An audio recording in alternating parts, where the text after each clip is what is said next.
mengembalikan sistem pemilihan umum menjadi proporsional tertutup sebagaimana dulu di zaman otoritarian Orde Baru. Ini persoalan serius. Pasti masalah yang sangat besar. Semua partai politik, ya bahkan KPU siapkan administrasinya dalam konteks proporsional terbuka.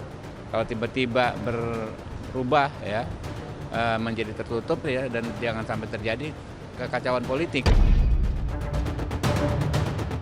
PD Perjuangan selalu siap, baik pemilu legislatif dengan daftar terbuka maupun tertutup, meskipun PD Perjuangan berdasarkan aspek-aspek strategis dan juga untuk mendorong pelembagaan partai politik, kami mendorong proporsional tertutup. Bagaimana mungkin bocor atau apa kalau itu saja belum dibahas.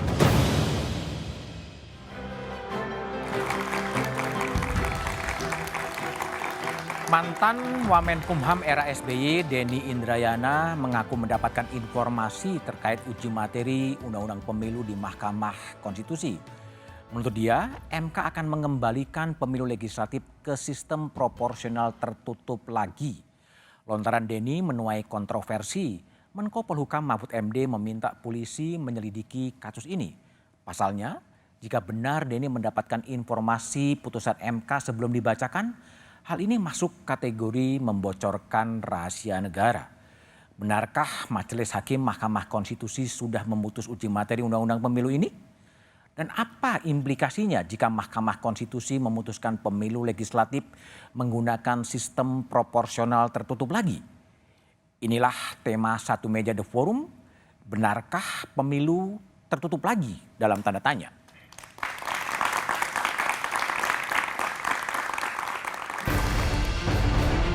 Pakar Hukum Tata Negara Denny Indrayana mendapatkan informasi dugaan putusan Mahkamah Konstitusi terkait penetapan sistem pemilu proporsional tertutup. Informasi yang dilontarkan Denny pun menuai kontroversi. Informasi yang saya dapat, MK akan mengembalikan sistem pemilihan umum menjadi proporsional tertutup sebagaimana dulu di zaman otoritarian Orde Baru. Ini persoalan serius. Pertama, MK harusnya tidak masuk ke dalam sistem pemilu. Kedua, karena sekarang proses pemilu sudah berjalan, sudah ada daftar calon sementara, maka putusan di tengah jalan semacam ini akan mengganggu proses pemilihan umum legislatif. Akan terjadi kekacauan, chaos yang mengganggu persiapan-persiapan pelaksanaan pemilu. Sontak pernyataan Denny ditanggapi oleh Menko Polhukam Mahfud MD. Mahfud juga meminta polisi dan Mahkamah Konstitusi untuk mengusut dugaan informasi tersebut. Ya, saya katakan kalau betul itu bocor itu salah. Yang salah satu yang membocorkannya di dalam. Saya tadi sudah kayak supaya diusut siapa di dalam yang suka bicara itu. Kalau memang sudah diputuskan, kalau memang bocor itu kan bisa saja tidak bocor. Juga Denny juga supaya menjelaskan bahwa itu benar dan itu nanti tentu akan terlihat dalam perjalanan waktu siapa yang benar, siapa yang salah. Sebelum putusan belum diketok itu tidak boleh bocor. Polemik sistem proporsional tertutup dan terbuka sudah dimulai sejak akhir tahun lalu. Namun awal di Januari, 8 partai politik telah menyatakan menolak sistem proporsional tertutup alias hanya mencoblos parpol tanpa pilihan calon legislatif. Sejumlah tokoh parpol pun mengomentari dugaan informasi sistem proporsional tertutup. Kalau dipaksakan perubahan orientasi dari terbuka menjadi tertutup, semua partai punya masalah yang sama bukan hanya di DPR RI, tapi di DPR di provinsi, kota, dan kabupaten. Itu masalah yang sangat besar.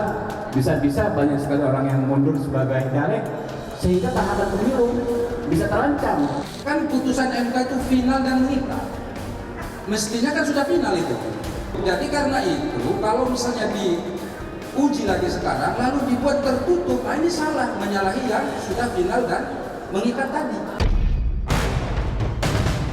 Benarkah MK sudah membuat putusan?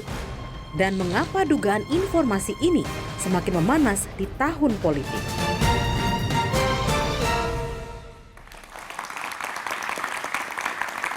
Informasi Denny Indrayana bahwa MK telah memutuskan pemilu tertutup lagi memicu kontroversi. Itulah tema Satu Meja The Forum yang akan saya bahas dengan sejumlah narasumber yang telah hadir di studio. Dari ujung sebelah kanan ada Bang Ferry Amsari, ahli hukum tata negara, malam Bang Ferry. Lalu kemudian ada Mas Ahmad Basarah, politisi dari PDI Perjuangan, malam Mas Ahmad Basarah.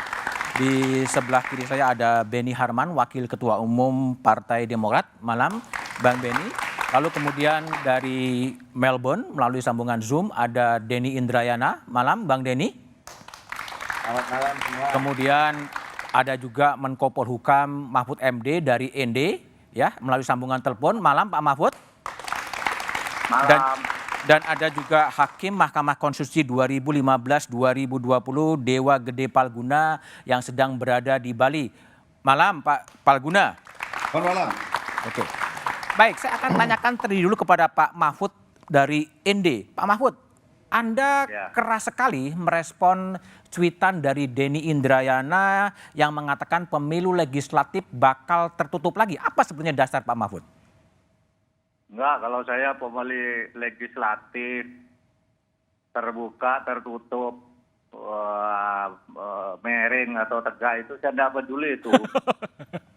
Nggak peduli, saya tidak keras soal terbuka, tertutup. Yang saya sayangkan itu, juga saya tidak peduli, Denny ngomong gitu juga saya tidak peduli pada Denny-nya. Tapi karena yang dikatakan tuh info kredibel. Info kredibel, oke. Kalau info kredibel itu tidak ada lain kecuali di dalam MK. Kalau dari luar pasti tidak kredibel kalau orang luar. Oke. Pasti dalam MK. Maka yang saya suruh selidiki ke dalam kasus itu MK-nya. Saya datangi MK, cari itu, merusak kehidupan hukum kita. Putusan pengadilan bisa menjadi info kredibel pasti dari dalam. Nah, kalau Denny-nya sih saya enggak apa-apa, mau ngomong terbuka, tertutup, mendengar dari A, si B, enggak apa-apa. Saya suruh dia, kamu terus aja ngomong. Saya tadi telepon-teleponan, terus aja, saya enggak ada marah sama kamu. Saya bilang, tanya aja sama Denny nanti. Malah saya tugaskan kamu agar Anies itu dapat dapat tiket, jangan sampai terhalang, saya bilang gitu. Demi hidupnya demokrasi gitu. Saya enggak ada urusan kalau urusan pencalonan siapa lah. Tertutup, terbuka, tertidur, terbangun. Asal jangan tertunda ya Pak Mahfud ya? Iya, asal jangan tertunda. Oke. Nah, saya tidak marah sama Denny. Saya suruh cari ke MK. Kalau ada orang dalam yang bocor-bocorkan itu sangat merusak. Oke. Saya ini jadi hakim ya. Dulu enggak pernah bicara dengan orang. Beri isyarat sindir nomor perkara atau apa, enggak mau. Sekarang ini saya sudah 8 tahun tidak pernah ketemu dengan Saldi. Padahal dulu pagi sore 2 hari saling telepon, main kopi bersama. Saya juga sama Saldi mengatur diri, tidak boleh ketemu kita. Karena kamu hakim, saya bukan. Saya bilang. Nanti akan timbul fitnah. Tapi gini Pak Mahfud, tadi Denny mengatakan bahwa info kredibel itu bukan dari lingkungan MK. Kalau itu apakah kemudian bisa dikonstruksikan sebagai pembocoran rahasia negara? Loh. Terserah, makanya saya suruh, bagi saya kalau info kredibel itu bukan hakim MK tapi bisa dari dalam MK. Saya dengar sekjennya, kesekjenan, kepaniteraan mau diperiksa itu. Harus mungkin memang bukan hakim gitu. Tapi orang dalam itu kan banyak, harus dicari. Kalau ada yang pertama nguping sidang. Dulu pernah saya pecat dulu. Pernah gitu. Kok bicara sidang rahasia bicara keluar. Nggak boleh itu. Di mana-mana di dunia ini nggak boleh hakim sedang memproses itu lalu bocor salah satu pembicaraannya itu. Nah, saya yang itu jangan rusak kredibilitas MK itu dalam hal itu karena bisa terjadi jual beli nanti suatu saat. Bahkan diisukan juga dulu ada hakim-hakim yang tahu berita itu lalu dijual ke calon-calon. Peserta pilkada itu baru ketahuan sesudah karena dia bayar padahal memang sudah diputus lalu memang sudah menang lalu dimintai uang karena katanya mau dibenangkan karena memang sudah menang. Nah itu kan ulah orang dalam kan. Nah kalau Denny itu memang kerjanya politik, kerjanya ngawasi dan bilang saya mau ngawal lakukan aja apa saja. Saya sering teleponan sama dia. Dia kalau ke Jakarta, saya suruh mampir ke rumah. Saya kalau ke Melbourne, makan ke rumah dia. Tidak ada urusannya. Dan tidak marah sama Denny. Pak Mahfud, mumpung ada dalam satu panggung, Pak Mahfud berkenan tanya kepada Denny infonya dari mana gitu, agak lebih clear gitu? Enggak, Anda aja karena saya sudah tanya sama dia. Saya tidak ingin tahu juga. Tidak ingin tahu. Artinya Pak Mahfud udah tahu kira-kira informasinya dari mana gitu? Enggak. Saya sudah telepon-teleponan dengan Denny agak lama. Ngomongnya kemarin. Ya kemarin saya ngomong begitu itu ribut. Terus saya datang ke MK.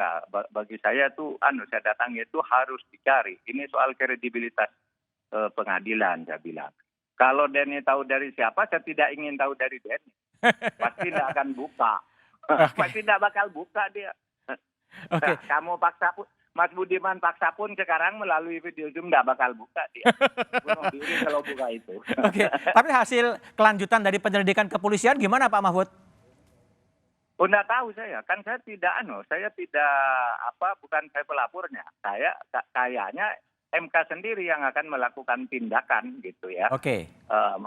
Ke dalam mau meriksa, lalu yang keluar suruh cari ke polisi. Nah, menurut saya itu tepat gitu. Menurut saya sangat tepat. Tapi bagi Denny apakah kalau memang terbukti membocorkan rahasia negara akan ada sanksi gitu Prof Mahfud? Oh, enggak tahu, terserah polisinya. Terserah polisi ya? Hukum ya. Tapi saya sama sekali tidak menyalahkan Denny. Saya kan disuruh di Twitter saya tuh supaya dicari itu siapa yang mengaku sebagai A1. Karena kredibel itu artinya A1 kalau dalam ilmu intelijen dibahasakan bahasa sosial. Ya, bahasa ilmu sosial. Kalau ilmu intelijen A1 itu artinya sangat kredibel gitu. Pasti dari orang dalam. Nggak mungkin orang luar bisa kredibel kalau tidak nguping. Kan gitu. Itu sidangnya tertutup, ada di lantai 16 di MK itu. Nggak boleh orang masuk, kedap rekaman. Masuk. Oke, Pak Mahfud, saya geser ke Denny Indrayana terlebih dahulu ya, sedikit ya. Bung Denny. Nah, saya tutup aja ya. Oh, tutup. Oke, baik. Pak Mahfud, terima kasih ya, udah malam di ND ya. Oke, baik. Oke, saya kembali ke Bung Denny Indrayana. Bung Denny, informasi kredibel yang Anda peroleh itu dari Anda sendiri atau dari mana? Mas, kalau yang terkait yang saya tweet, biarkan nanti saya sampaikan pada yang berwenang lah. Nanti kan ada pemeriksaan, sudah masuk proses hukum. Tapi saya kasih gambaran beginilah, kenapa yang kredibel itu tidak perlu hadir dari Mahkamah Konstitusi. Oke. Satu, sekitar beberapa waktu yang lalu, misalnya saya dihubungi oleh Ketua DPD, Bapak Lanyala. Pak Lanyala, oke. Nah, ini bukan yang terkait dengan tweet ya, supaya tidak salah paham. Jadi Pak Lanyala bilang, Mas Denny, ini kelihatannya Mahkamah Konstitusi akan memutuskan tertutup dan karenanya pemilu ditunda 2-3 bulan karena KPU akan perlu waktu untuk penyesuaian sistem. Saya bilang kok bisa Pak? Iya begitu. Itu salah satu contoh masa ketua DPD tidak kredibel. Kredibel dong. Artinya Bung Denny, informasi yang Anda terima dari ketua DPD? Bukan, tadi saya bilang ini tidak terkait dengan tweet kan. Tadi saya bilang ini tidak terkait dengan tweet, saya hanya memberi contoh. Oh, memberi contoh. Oke. Iya. Ini fakta bahwa saya berhubungan telepon dengan Pak Lanyala itu fakta. Tapi kalau yang terkait dengan tweet itu, saya ingin gambarkan bahwa tidak harus dari Mahkamah Konstitusi. Seorang ketua DPD kan juga kredibel. Oke. Jadi apa yang dimaksud dengan kredibel? Kredibel ya dia punya kapasitas, dia bisa menganalisis, dia tahu bagaimana komposisi hakim, sering misalnya berdiskusi dengan saya dan saya tahu integritasnya, itu yang dimaksud dengan kredibel kan? Tapi gini, Bung Denny, ini kan sebetulnya MK belum memutuskan apa-apa ya, kalau penjelasan dari MK gitu. Sehingga ketika Anda nge-tweet itu motivasinya sebetulnya apa sih sebetulnya? Satu ya, itu ada dua yang perlu saya jelaskan. Satu, belum memutuskan itu tidak menghalangi kami yang sering sidang-sidang di MK bisa melihat arah putusan. Oke. Prediksi. Tentu antisipasi. Oh, dari cara bertanya nih hakim cenderungnya akan menolak menerima. Oke. Oh, ini belum kesimpulan. Ya. Refli menyatakan misalnya ada dalam putusan kesimpulan itu rapat RPH-nya itu dilakukan sebelum kesimpulan diberikan. Oke. Jadi kalau itu sih tidak menjamin bahwa kemudian belum ada putusan paling tidak arahnya tidak diketahui. menjawab pertanyaan kedua, tujuannya, Mas, tujuannya adalah agar kita bisa melakukan kontrol publik, pengawasan, dalam Oke. artian ini adalah isu yang penting bagi rakyat. Ini kenapa menjadi viral, Mas BDM? Karena ditunggu oleh seluruh caleg dari Sabang sampai Merauke. Oke. Hampir tiap hari mereka tanya, Mas, ini proporsional tertutup apa terbuka? Oke. Partai semua nunggu. Sehingga kemudian ini sangat penting dan sangat strategis. Oke. Kita punya pengalaman tanggal 25 Mei, Pak Guna mengatakan itu perpanjangan Hakim MK itu aneh bin ajaib putusannya. Kalau sudah begitu diputus, tidak bisa lagi dikoreksi. Oke, Ini Bung langsung Denny, ini kan langsung menarik juga karena ada orang yang kemudian membaca pernyataan Anda untuk meningkatkan elektabilitas dari Partai Demokrat. Betul nggak sih itu? pikiran saya sekali nggak ada pikiran semacam itu. Saya adalah orang yang berpandangan bahwa ini tidak boleh MK masuk ke dalam putusan yang merubah sistem karena itu adalah kewenangan daripada parlemen, open legal policy, satu. Dua, kalau dipaksakan akan mengganggu sistem. Bayangkan tadi saya ditelepon oleh teman-teman dari Kalimantan Selatan yang ribut, ini aduh gimana nih kalau tertutup, saya caleg saya nomor sekian, rebut-rebutan kursi ini bisa bikin kelahi loh ini. Ini bisa bikin ada yang bayar-bayar untuk dapat nomor satu. Jadi ini sangat strategis untuk kemudian diingatkan. Saya justru berharap, SBDM, saya justru berharap ujungnya nanti putusan MK mengatakan proporsional buka. Oh, jadi ini sebetulnya political statement dari Denny Indrayana ya?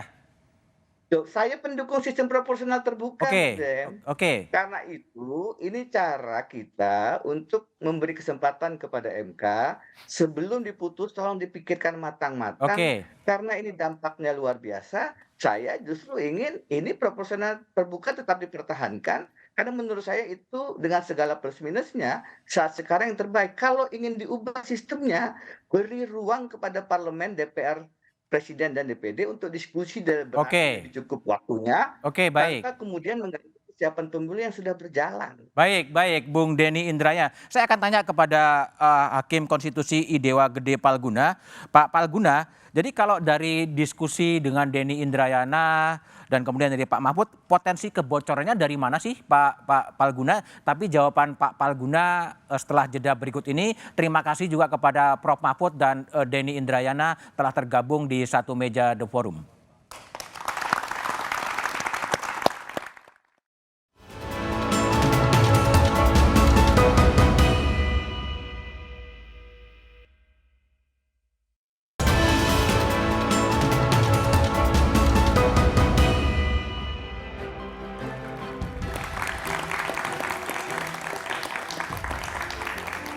Masih bersama saya Budiman Tanurjo di Satu Meja The Forum. Saya ke Pak Palguna, Hakim MK 2015-2020. Pak Palguna, kalau tadi sesuai dengan penjelasan Bung Denny dan tweetnya Bung Denny, ini informasi kredibel itu apakah mungkin bocor dari Mahkamah Konstitusi? Ya, kalau ditanyakan mungkin bocor, ya mungkin saja. Tetapi menurut saya logikanya nggak nyambung itu. Nggak nyambung? Karena gini, iya, kalau dikatakan putusan itu berarti kan sudah ada lewat RPH, rapat permusyawaratan hakim. Sementara kemarin kalau saya dengar dari juru bicara Mahkamah Konstitusi, baik yang disampaikan Humas maupun Prof Eni, itu katanya tahapan yang baru pada tahapannya penyerahan kesimpulan, berarti kan belum ada rapat permusyawaratan hakim. Bagaimana tiba-tiba sudah ada putusan gitu loh. Nah, artinya itu justru kredibilitas itu saya persoalkan kredibilitasnya gitu yang tadi disebutkan itu. Gimana ceritanya? Nah, artinya itu secara logika bagi saya orang yang pernah berada dalam posisi sebagai hakim konstitusi. Menurut saya logika itu nggak benar. Nah, tapi kan Prof Denny tadi sudah menyampaikan. Rupanya itu adalah kesimpulan-kesimpulan analisisnya sendiri melihat gelagat cara-cara hakim bertanya begitu kan? Tapi mungkin kan dibaca dari tren dan kecenderungan pikiran-pikiran dari Hakim Konstitusi? Belum tentu. Belum tentu? Belum tentu. Kalau Mas Budiman, belum tentu. Kalau Mas Budiman mengikuti cara saya bertanya misalnya, acap kali yang putusan saya, pendapat pendirian saya justru sebaliknya dari yang saya tanyakan di ruang sidang. Kan itu cara menggali keterangan macam-macam, Mas. Menggali keterangan ahli untuk memperoleh perspektifnya misalnya. Saya harus konfrontir sama dengan Anda wartawan kan, harus attacking untuk mendapatkan itu, bukan berarti Anda siap dengan apa, bukan Anda berada dalam posisi itu kan. Jadi kalau Pak Palguna baca lontaran pernyataan dari Bung Denny sebetulnya apa? Dia mengatakan informasi yang kredibel meskipun bukan dari lingkungan Mahkamah Konstitusi. Nah itu dia yang jadi persoalan buat saya. Kalau maksudnya adalah seperti tadi, maksudnya saya bukan membela Mahkamah Konstitusi, Mas. Kemarin saya mengkritik keras Mahkamah Konstitusi soal putusan itu. Tapi menurut saya, kalau tujuannya adalah untuk mencegah Mahkamah Konstitusi dijadikan sebagai alat katanya, untuk mengawal Mahkamah Konstitusi katanya Prof. Denny tadi, ya caranya jangan dengan menyampaikan narasi yang justru mengarahkan rakyat untuk tidak percaya kepada Mahkamah Konstitusi. Ini berbahaya menurut saya. Oke, baik Pak Palguna. Saya ke Beni Harman, Denny Indrayana, dan sekarang saya pindah ke Beni Harman. Bung Beni, Anda juga membela pernyataan atau informasi kredibel yang diperoleh dari Denny Indrayana. Ini apa? Pembelaan karena sama-sama dari Demokrat atau gimana? Ya tidak juga sih. Tapi Anda tanya nggak ke Bung Denny, informasi apa sih gitu? Saya tanya, tapi sebelum saya tanya, saya yakin sekali apa yang disampaikan oleh Bung Denny memang begitu adanya. Begitu adanya tuh gimana? Begitu adanya artinya memang betul demikian. Apa itu? Paling tidak mungkin ya suasana kebatinan di komunitas hakim MK memang seperti itu. Dari mana taunya? Ya itu tadi. Pasti ada informasi dari dalam dan dari dalam belum diputuskan. Bisa saja belum diputuskan, tapi suasana kebatinan itu bisa dibaca. Gimana membaca suara kebatinan? Suasana kebatinan ya itu bisa dilihat gelagatnya, suasana di dalam itu dan mungkin ada orang dalam yang bisa membaca ini dan menyampaikan kepada Pak Denny. Itu satu soal. Soal yang kedua adalah kalau toh itu betul Denny mendapatkan informasi orang dalam, saya memberikan apresiasi tinggi kepada Bung Denny dan kepada orang dalam yang telah membuka informasi itu kepada Bung Denny dan Pak Denny menyampaikan itu kepada publik. Mengapa saya katakan begitu? Ini penting, Pak Mas Budiman. Saya ingat betul Mahkamah Konstitusi periode-periode sebelumnya, ketika masalah ada hakim, ada masalah jual beli putusan di Mahkamah Konstitusi. Itu kan informasi orang dalam. Informasi orang dalam itu disampaikan kepada penegak hukum atau bahkan kepada publik, kemudian penegak hukum menindaklanjuti informasi orang dalam. Maka ketika Bung Denny menyampaikan itu saya nggak kaget. Nggak kaget ya? Nggak kaget, malah saya membenarkan betul itu. Oke, tapi gini, Bung Benny, kita coba lihat tweet dari Pak SBY ya. Pak SBY kan membuat sebuah cool tweet yang cukup panjang sebetulnya. Mungkin bisa ditampilkan tweet dari Pak SBY yang kira-kira menyebutkan bakal ada chaos politik ya. Chaos politik, chaos seperti apa sih yang dimaksudkan? Menurut saya menduga itu pun akan terjadi chaos politik. Coba bayangkan, proses caleg ini kan sudah berlangsung. Ya, sudah berlangsung, semua partai politik, sekian banyak partai politik sudah mengajukan nama-nama caleg dengan ada hope juga yang dianut itu adalah sistem terbuka sehingga ada semangat untuk ikut ambil bagian sebab ada kompetisi. Ada sistem pemilu yang open competition kan begitu, maka semangat orang untuk ikut ini. Ditutup ya kan begitu. Tiba-tiba ada informasi gini, ini kan ya mengacaukan. Coba bayangkan itu. Makanya menurut saya kalau toh memang begitu itu silakan. Tetapi nanti aja lah ya. Akan datanglah 2029. Ya kan? Di tengah-tengah proses ini. Jangan berubah aturan ya. Baik, Bung Basarah. Bung Basarah lihatnya gimana nih, kok ada statement dari Bung Denny kemudian gaduh. Kalau PDIP sendiri menyikapinya gimana? Gini Mas BDM, PDI Perjuangan itu sejak zaman PDI Pro Mega, luar kekuasaan sampai sekarang PDI Perjuangan, dalam berjuang itu selalu memegang prinsip demokrasi dan hukum. Karena prinsip negara kita demokrasi dan demokrasi. Dalam prinsip negara hukum telah kita menyepakati bahwa MK adalah bagian dari kekuasaan kehakiman yang merdeka. Lalu diberi wewenang untuk menguji undang-undang terhadap undang-undang dasar. Dalam perkara pengujian undang-undang nomor 114 tentang sistem pemilu tertutup dan terbuka itu, laporan tadi sudah kita dengar juga dari juru bicara MK, tahapannya ini kan baru mendengarkan kesimpulan para pihak. Belum sampai permusyawaratan para hakim. Yang menjadi pertanyaan dalam diskusi kita ini, dari mana seorang guru besar hukum tata negara, Profesor Denny Indrayana, dengan kajian ilmiah apa, sehingga kemudian dapat mengumumkan secara resmi ya dalam medsos pribadinya yang mengatakan bahwa sistem pemilu akan diputuskan MK dengan sistem tertutup dengan komposisi 6-3. Gitu kan. Nah, dalam asas hukum kan berlaku siapa yang mendalilkan harus membuktikan. Ya. Nah, saya kira dalam perspektif itu PDI Perjuangan menyerahkan pada Pak Bung Denny Indrayana sendiri dan juga menyerahkan kepada publik untuk menilainya. Yang pasti PDI Perjuangan taat hukum dan kita menghormati MK sebagai lembaga kehakiman yang bersifat merdeka untuk memutuskan apa keputusan nanti yang akan diambil oleh Mahkamah Konstitusi. Saya kira di situ standingnya PDI Perjuangan. Tapi kalau betul analisis dari Denny atau input Denny bakal dilakukan tertutup, PDIP gimana? PDI Perjuangan memang di dalam doktrin perjuangannya di sistem pemilu ini, di keputusan Kongres, Rakernas, kita memang memilih sistem tertutup. Mengapa demikian, Mas BDM? Karena sekali lagi rujukannya konstitusi kita mengatur bahwa pemilu legislatif, pemilih anggota DPR, RI, dan DPR daerah adalah partai politik. Saya ulangi, partai politik berarti menyebut organisasi partai politik, bukan individu. Kemudian undang-undang partai politik memberikan tugas dan tanggung jawab pada partai politik untuk melakukan kaderisasi, rekrutmen, kaderisasi, setelah dikader ditugaskan, begitu kan. Nah, proses kaderisasi inilah yang kami yakini dalam sebuah partai yang menjalankan prinsip kaderisasi dengan benar, dia yang paling tahu untuk menugaskan kader yang paling siap atau tidak siap.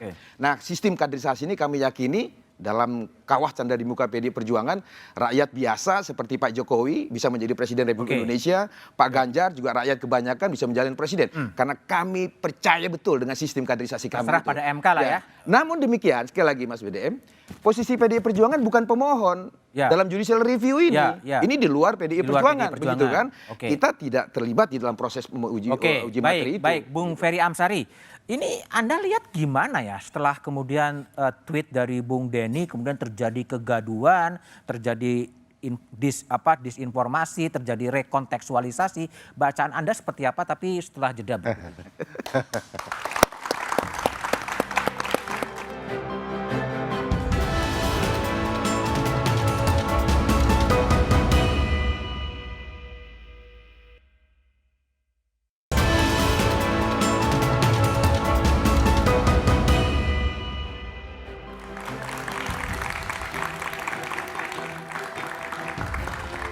Masih bersama saya Budiman Tanurjo di satu meja The Forum, Ferry Amsari. Bung Ferry, ini cuitan Denny Anda yang baca seperti apa sih? Kalau secara prosedur hukum acara Mahkamah Konstitusi memang hampir sulit kalau sudah ada putusan. Sebab pihak-pihak baru memasukkan kesimpulan. Ada 14 pihak terkait, 1 pemohon, 2 termohon. 17 kesimpulan. Perlu dibaca itu oleh perlu dibaca semua ya. Jadi dan baru dalam proses itu. Tetapi kalau mau dilihat dari sisi yang lain, ini sisinya bisa dikatakan tidak kredibel tapi ilmiah. Alat hitungnya bisa dilihat dari asal hakim. 3 dari DPR yang tentu saja partai mayoritas adalah PDIP yang mendukung sistem tertutup, 3 dari presiden yang kader PDIP juga, sudah 6-3 sebenarnya. Tetapi tentu ini galiannya tidak sesederhana itu ya untuk membaca. Dan itu hitung-hitungan lah ya? Hitung-hitungan bukan kredibel ya?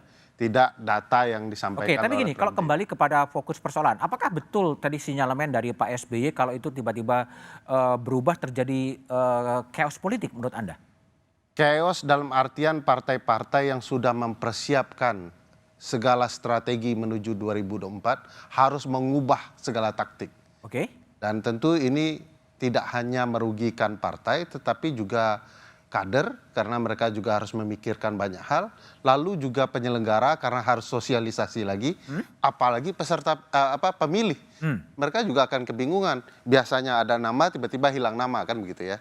Nah, cuman kalau saya melihat putusan MK memang tidak ada logika bagi MK untuk memutuskan mengubah sistem di tengah jalan. Pertama tadi dengan sangat baik dijelaskan Mas Bas ya. Tapi saya agak berbeda mengambil angle-nya. Bahwa memang menurut pasal 22E peserta pemilu itu partai politik. Tapi penyelenggaraannya menurut pasal 22E ayat 2, penyelenggaraan pemilu itu terkait dengan pemilihan anggota DPR, DPD, dan DPRD.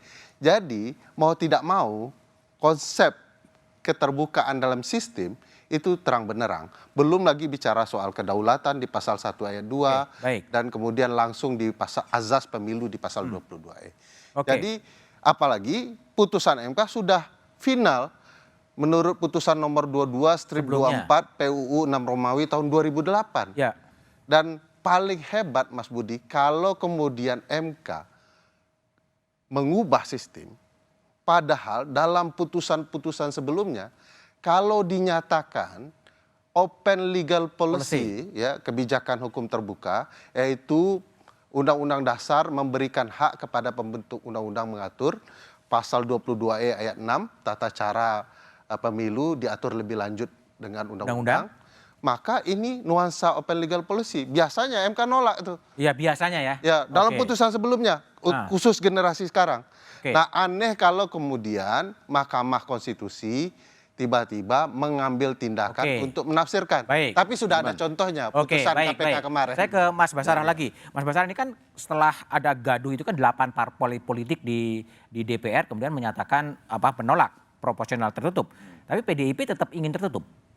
Kalau dalam posisi sekarang. Sebelum itu ya, teori chaos itu tadi Mas Budiman. Itu kan harusnya bertemu antara faktor subjektif dan faktor objektif. Faktor subjektif itu adanya aktor-aktor yang memang menggerakkan, mengarah pada situasi chaos. Ya. Yang kedua faktor objektif, adanya satu kebijakan yang memang menjadi dasar untuk terjadinya chaos. Nah ini satu hal yang dikhawatirkan akan menjadi chaos itu belum ada keputusan MK. Jadi bagaimana teori chaos itu bisa dikemukakan sedemikian rupa di hadapan publik. Itu yang pertama. Kalau dalam kaitan PDI Perjuangan tadi sudah saya tegaskan, memang benar secara konsep, doktrin, kaderisasi di PDI Perjuangan kita melihat bahwa sistem pemilu tertutup itu yang paling dekat dengan produk kaderisasi yang kami yakin betul kami jalankan di partai kami. Tetapi di dalam konteks ketatanegaraan, proses judicial review yang tengah terjadi di Mahkamah Konstitusi, PDI tidak punya keterkaitan langsung di sana, begitu kan? Tetapi PDI Perjuangan menghormati Mahkamah Konstitusi sebagai lembaga kekuasaan kehakiman yang merdeka, yang memang punya wewenang untuk melakukan pengujian undang-undang terhadap undang-undang dasar. Kita biarkan itu berproses. Apapun keputusan Mahkamah Konstitusi, sistem tertutup kita siap, sistem terbuka kita siap. Yang kita tidak siap ini sistem pemilu tertunda. Gitu. Jadi kalau pemilu ditunda, PDI Perjuangan tidak siap. Tertutup, boleh jangan terbuka kita siap, tertutup kita siap, tapi jangan sampai tertunda. Bung Beni. Tapi ini kalau tadi kembali lagi kan chaos ya, bukan terlalu berlebihan ya, atau memang gimana? Itu kan yang disampaikan oleh Pak SB itu kan jelas. Itu semacam wake up call. Wake up call. Early warning lah. Jadi janganlah sistem yang sudah tertata dengan baik ini tiba-tiba diubah-ubah tanpa alasan yang jelas. Ya, saya rasa masuk akal itu peringatan ini. Ya, jadi ini adalah wake up call. Hati-hati lah ya. Tahu, hati-hati. Toh ada kasus toh, baku bunuh. Soal merebut nomor urut ini, baku bunuh. Dan jangan lupa juga banyak caleg yang sudah mengancam kalau tertutup ini Pak Beni kami mundur dari caleg, kan gitu. Apa yang akan terjadi? Betapa susahnya partai politik ini untuk menata ulang. Itu satu Pak Budiman. Yang kedua, saya kembali apa yang disampaikan oleh Bung Denny itu sangat penting. Apa pentingnya? Pentingnya sebab Denny tidak mungkin melakukan itu tanpa sebab, tanpa tujuan, dan tanpa alasan. Sudah ada bukti bahwa memang yang membuat tidak tertib itu adalah Mahkamah Konstitusi. Oke, ya. MK ini kan tugasnya menjaga konstitusi, bukan bikin. Yang tidak tertib MK-nya ya? Ya MK misalnya dalam kasus jabatan pimpinan MK itu kan jabatan pimpinan KPK. Ini kan open legal policy. Menjadi kewenangan pembentuk undang-undang, yaitu Presiden dan DPR, kan begitu. Saya tanya ke Pak Palguna. Pak Palguna, ini tadi ada kritik juga dari Benny yang mengatakan yang tidak tertib kadang Mahkamah Konstitusi juga. Pada tahun 2008 kan MK sudah memutuskan bahwa pilegnya dilakukan secara terbuka. Apakah saat ini dari sisi konsistensi bisa memunculkan putusan yang berbeda? Secara teori hukum bisa, Mas. Cuman gini, bisa gini. Boleh saya menyerahkan 2 menit ya? Yuk. Gini. Pendek aja. Ya gini, kalau pendek ini susah juga. Ini kan gini, gini loh. Di Amerika Serikat yang tutup pada sistem presiden, itu mengubah putusan Mahkamah Agung itu biasa. Cuma alasan untuk berubahnya itu jangan Power Rangers gitu loh. Nggak ada alasan tiba-tiba berubah gitu. Nah itu alasan dulu misalnya. Pemisahan sekolah atas dasar warna kulit itu dikatakan konstitusional di sana. Tapi setelah kasus Brown versus Board of Education tahun 53, putusannya berbalik 180 derajat. Yang jadi soal bukan mengapa itu berubah. Yang jadi soal adalah bagaimana hakim menjelaskan di dalam ratio desidendi putusannya mengapa dia berubah dari presiden. Tapi dalam konteks Indonesia untuk kasus Mahkamah Konstitusi itu saya setuju dengan yang disampaikan Ferry tadi. Itu adalah bagian legal policy. Saya tidak menjabarkan open legal policy. Tapi itu adalah bagian dari pembentuk undang-undang untuk mengurusnya. Nggak boleh Mahkamah Konstitusi masuk ke soal itu. Sebab sistem yang manapun, mau terbuka, mau tertutup, ujungnya sesungguhnya adalah ada pada apakah partai politik kita sudah melaksanakan fungsi-fungsi minimum partainya untuk partai politik yang baik. Tapi jangan lupa pula, Pak Palguna. Di 2008 MK juga pernah memutus judicial review sistem pemilu dari sistem hybrid menjadi sistem terbuka pada waktu itu. Jadi ada jurisprudensi hukum yang sudah pernah dilakukan juga oleh Mahkamah Konstitusi di 2008 untuk sistem pemilu ini. Saya mengatakan tadi Mas Bas, harus ada argumentasi hukum dalam rasio desiden di putusan mengapa berubah. Jangan Power Rangers, kan saya mengatakan begitu tadi. Kalau ada alasannya, boleh. Tapi alasannya alasan konstitusional dong. Jangan alasan kayak TikTok gitu loh. Harus benar.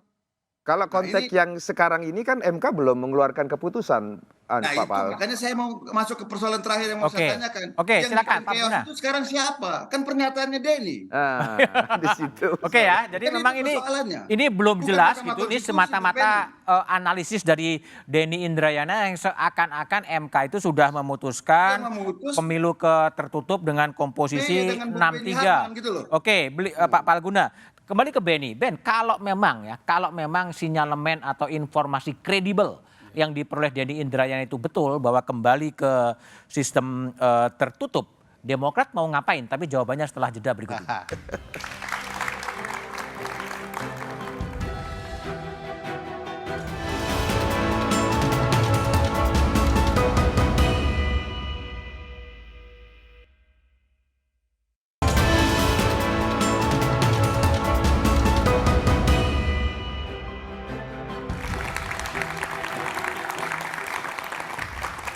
Masih bersama saya Budiman Tanrujo di satu meja The Forum. Benny Harman, jika kemudian analisis atau informasi Denny betul dilaksanakan dengan sistem tertutup hanya nyoblos partai politik, Demokrat mau ngapain?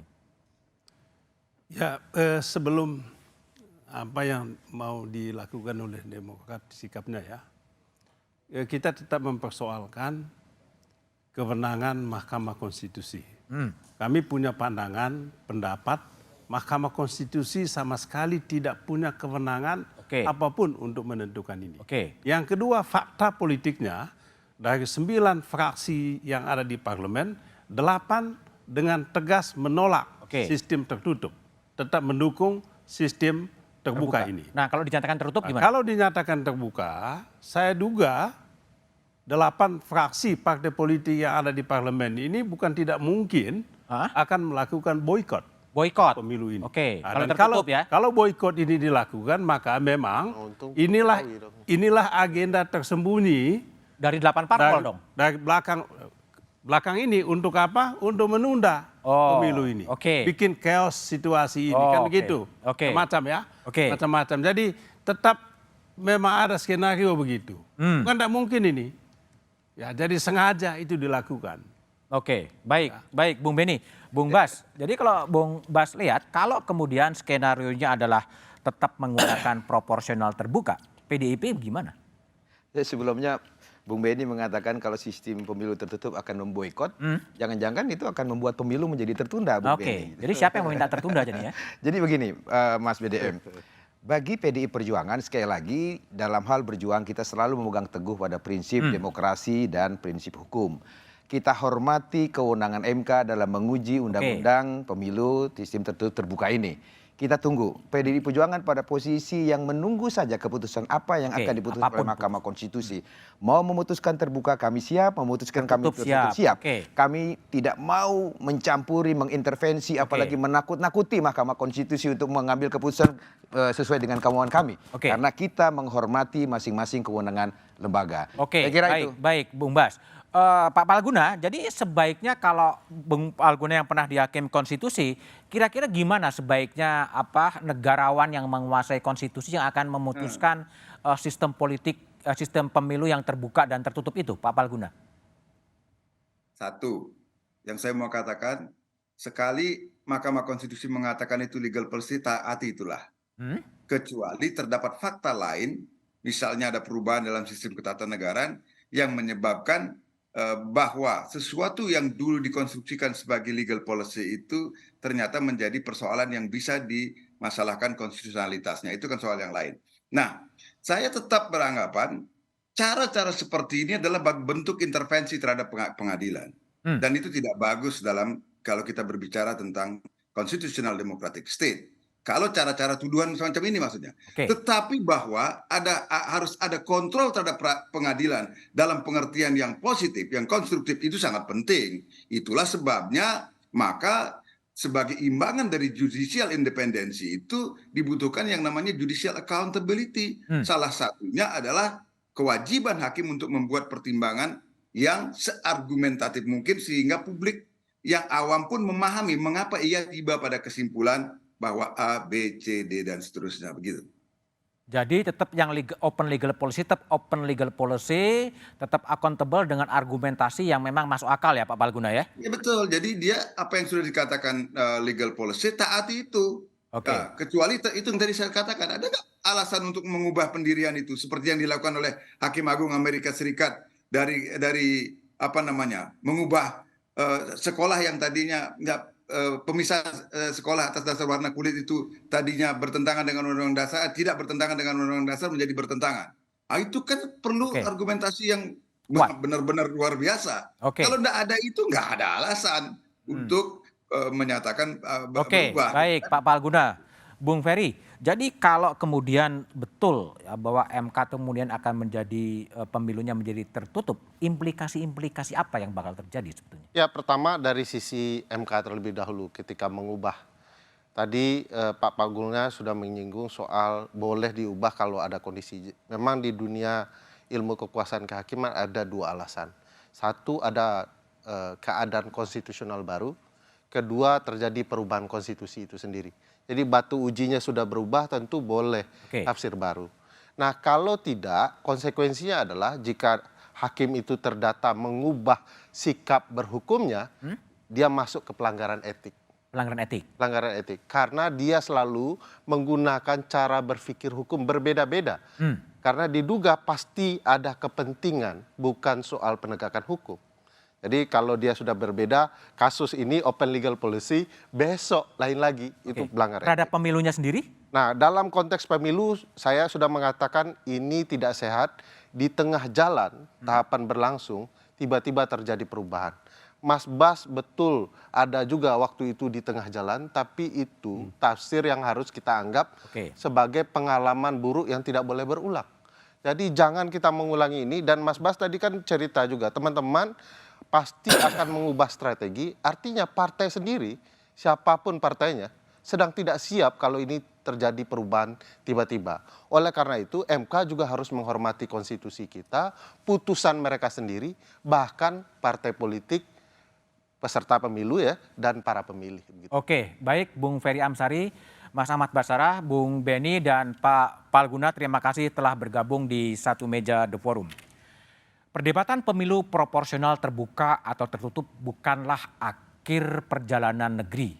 Bangsa ini pernah menjalani sistem tertutup, pernah melaksanakan sistem setengah terbuka, juga pernah melakoni sistem terbuka. Semuanya ada untung dan rugi. Perdebatan publik tak perlu direspon elit dengan pernyataan menakut-nakuti atau mengintimidasi atau malah untuk kekuatan politik.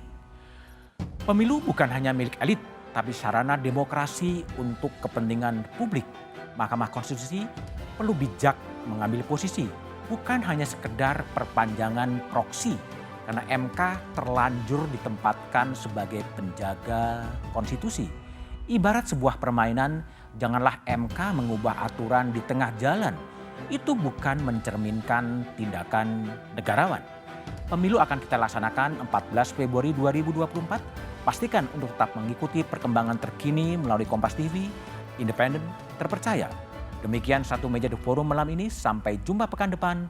Selamat malam dan terima kasih.